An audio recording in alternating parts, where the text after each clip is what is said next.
Hi, I will explain about the physiology of vomiting. Here, vomiting means it is also known as emesis, which is the involuntary force flow of explosion of contents of stomach.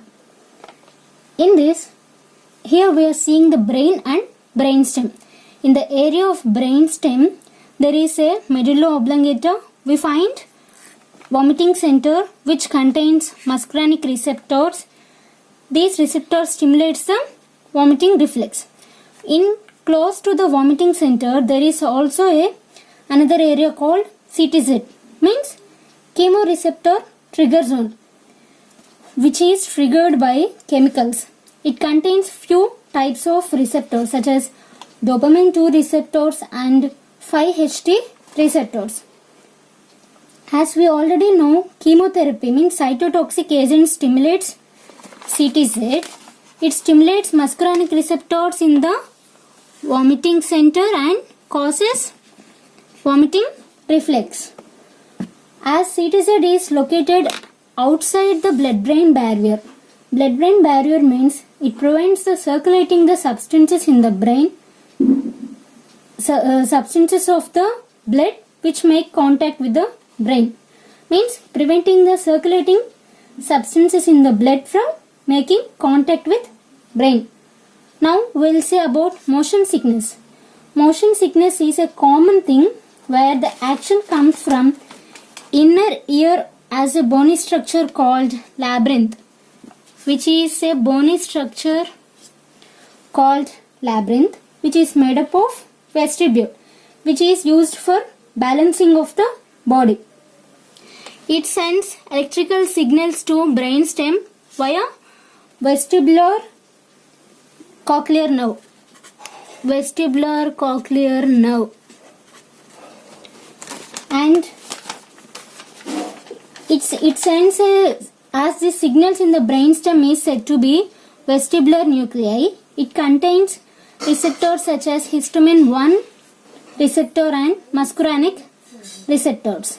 It is stimulated during the motion sickness or morning signals. The signals are passed on to the CTZ and next to the vomiting center, and then it triggers vomiting reflex.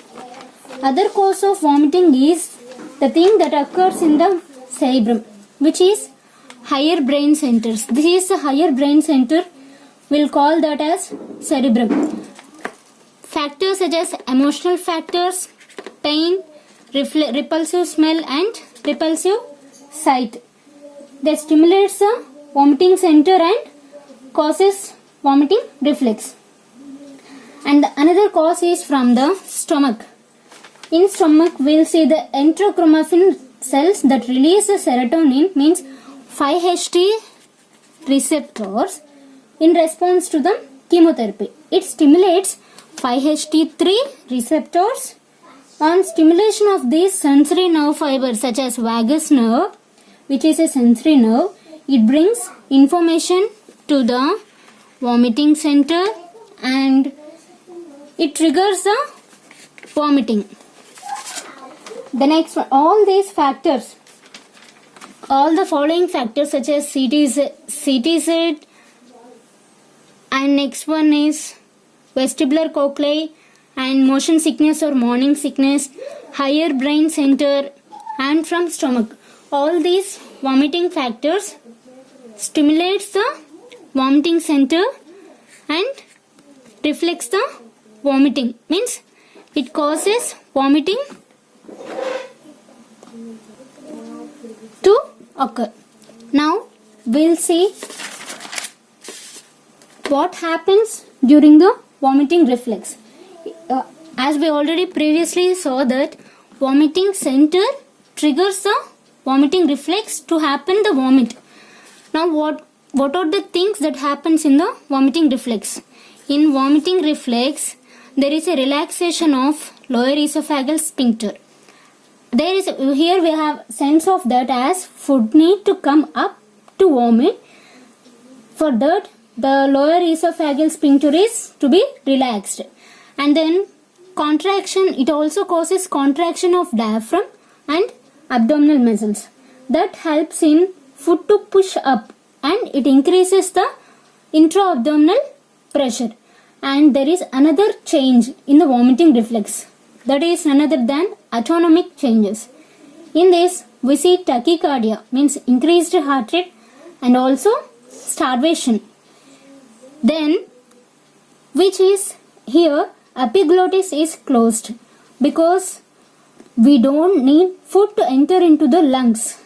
After this process, the explosion means expulsion of contents of food is coming out, such as which as a vomit, and then the food contents of food is vomited, that results in vomiting. This is the physiology of vomiting, means how vomiting is happened in our body. That's all. Thank you.